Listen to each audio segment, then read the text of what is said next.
তারেক রহমান সাহেব আসলে কে? এখানে অনেকেই অনেক কথা বলেছেন। আমি তাকে দুইভাবে দেখি। তার দুটো পরিচয়।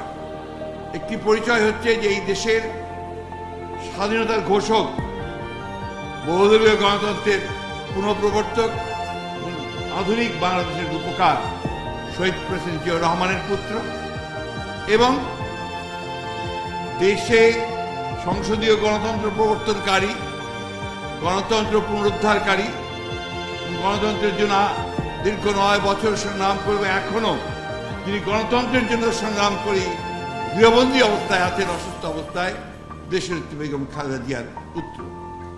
এটা হচ্ছে তার পারিবারিক পরিচয়। তার সবচেয়ে বড় পরিচয় যেটা আমি মনে করি, তা তার রাজনৈতিক পরিচয়। সেই রাজনৈতিক পরিচয়টা কি? সেই রাজনৈতিক পরিচয় শুধু বিএনপির তিনি ভারপ্রাপ্ত চেয়ারম্যান তা নয়।